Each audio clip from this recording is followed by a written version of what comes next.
This is something I'm seeing more and more of as I go around the country, and it really bugs me. It is staining on Monocouche render, and there behind me is a perfect example of what I'm talking about. Wherever you go, you see this ugly black staining down Monocouche render. People are putting this on their houses because they want a maintenance-free product. It's through coloured, and they tell you that you can leave it siliconized in the case of K-Rend, and in the case of Weber Monocouche, they put some additives in there to prevent this staining. But even with that, it is still marking in certain places. And the reason for that is that the people designing the buildings don't understand what they're dealing with. So first of all, we're going to ask what this staining is. Well, the staining is really due to atmospheric pollution, in other words, acid rain. And if you think about it, this is a lime-based material. It's actually crushed lime that's in these Monocouche renders, and acid and lime don't work well together anyway. But what you get is this black staining, the same as you see on limestone gorges actually. You see big black ugly marks going down those. And the water runoff is just depositing in all those tiny little surfaces. Because it's an open texture, it's got the perfect chance to actually lodge in there and start building up. Now, these buildings, in this particular case, this one's maybe about 6 years old, but there's plenty of other buildings I see around which are sort of 5 years old, and already they're looking pretty tired and poor.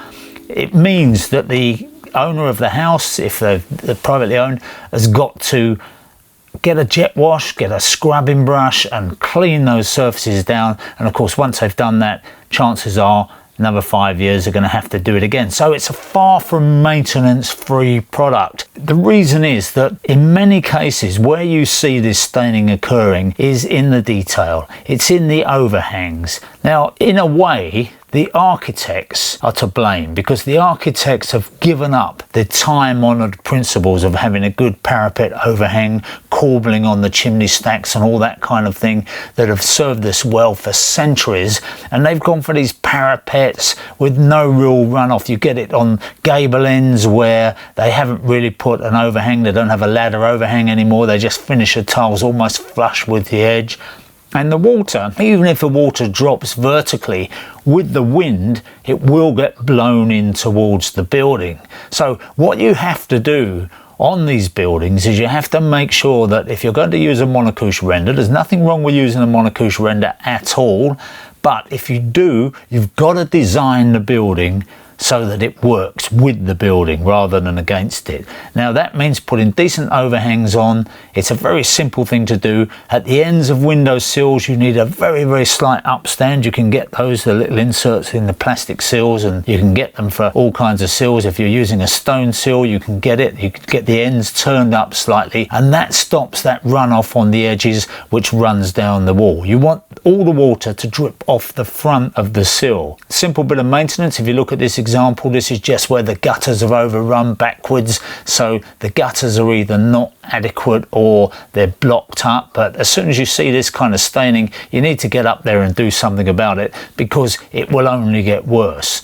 So if you are thinking of having Monocouche render, then make sure that all these details are taken care of, and that the runoffs are taken care of, and that you've got good overhangs. If you've got parapet walls, I would suggest you use another material, such as a traditional sand and cement render. Now, sand and cement render started to go out of fashion slightly because people say, oh, you've got to paint it. But 15 years, paint cycles of 15 years, quite typical with sand and cement render, and 15 years is not too short a period in my experience. And I reckon a lot of these Monocouche renders will need major cleaning or even painting, because although people believe you can't paint Monocouche render, you can if you use a special paint. So that really negates the whole purpose of having a through coloured render. As soon as you paint it, you're into a maintenance problem. You've got to continue to paint it. So I wouldn't go there if you don't have to. But I am asking the question, is this really the panacea? Is this really the maintenance-free product that everybody was looking for? I don't think so. So I'm Roger Bisbee, thanks very much for watching. I'll come back with another little rant later on in the series. So if you're not a subscriber, please become a subscriber to the Skill Builder channel, because we've got lots coming up in the near future.